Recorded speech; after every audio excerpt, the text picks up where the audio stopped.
சாரிங்க. நீங்க சாரி கேட்கறதா இருந்தா சாரி மட்டும் தான் கேட்டுக்கிட்டே இருக்கணும். நான் கேட்கறதுக்கு தயாரா தாங்க இருக்கேன். ஆனா நீங்க தான் மன்னிக்கிறதுக்கு தயாரா இல்ல. ப்ளீஸ் தயவு செஞ்சு முடிஞ்சதை பத்தி எதுவும் பேச வேண்டாம். இன்னைக்கு அழகர் உங்களை கூட்டிட்டு வந்தப்ப உண்மையிலேயே கண்டுபிடிச்சிட்டாரோன்னு எனக்கு ஒரு நிமிஷம் இதயமே நின்னு போச்சு. இன்னைக்கு வேணா நீங்களும் நானும் மாட்டிக்காம இருந்திருக்கலாம்.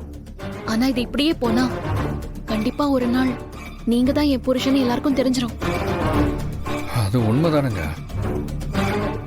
அது தெரிஞ்சா என்ன ஆக போகுது? ஏன் இது வரைக்கும் ஆனதெல்லாம் பத்தாதா? திரும்ப திரும்ப என்ன பேச வைக்காதீங்க.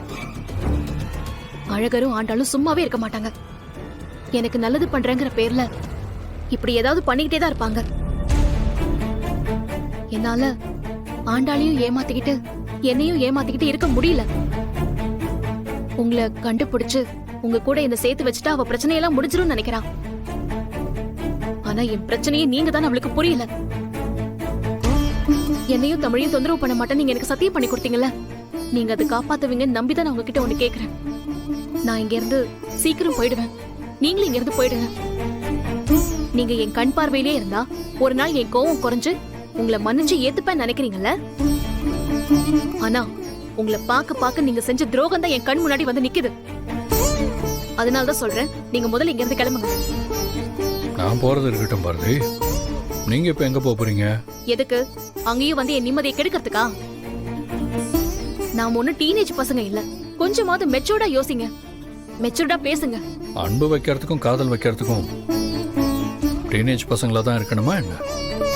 அன்பும் காதலும் எந்த வயசுல வேணாலும் வரும். எனக்கு அது வராது ஆதி. இதுக்கப்புறம் எனக்கு அது வரவும் தேவையில்லை. முக்கியமா உங்க மேல எனக்கு அன்போ காதலோ எதுவும் இல்ல. இதுக்கப்புறமும் வராது. நமக்கு பிடிச்சவங்க நம்ம கூட இருக்கிறத விட எங்க இருந்தாலும் அவங்க நல்லா இருக்கணும்னு நினைக்கிறவனா. உண்மையாலுமே உங்களுக்கு என்னையும் தமிழையும் பிடிச்சிருந்தா எங்களை எங்கேயோ போய் நல்லா இருக்கட்டும்னு விட்டுருங்க. ஒவ்வொரு தடவையும் வந்து இதே விஷயத்த பேசுறதுக்கு எனக்கு கஷ்டமா இருக்கு. ஆனா திரும்ப திரும்ப நீங்க என்ன இதையே தான் பேச வச்சிட்டு இருக்கீங்க. போதும், கிளம்பிடலாம். அப்போ ஆண்டாள் அழகரை சேர்த்து வைக்கணும்னு சொன்னது அத காரணமா வச்சு மட்டும் என்ன இங்கேயே இருக்க வைக்கலாம்னு நினைக்காதீங்க. அழகரோட குணத்துக்கும் ஆண்டாளோட குணத்துக்கும் அவங்க 2 பேரும் நல்லாதான் இருப்பாங்க. எனக்கு அந்த நம்பிக்கை இருக்கு. உங்களுக்கும் அந்த நம்பிக்கை இருந்தா இங்க இருந்து போங்க. இல்லனா இங்கேயே இருந்து நான் தான் உங்க பொண்டாட்டின்னு எல்லார்கிட்டயும் சொல்லி என்னை அவமானப்படுத்துங்க. என் ஒய்ஃப்னு சொல்றதுக்கு உங்களுக்கு அவமானமா இருக்கா? கண்டிப்பா. உங்களை மாதிரி ஒருத்தருக்கு பொண்டாட்டின்னு சொல்லிக்கிறது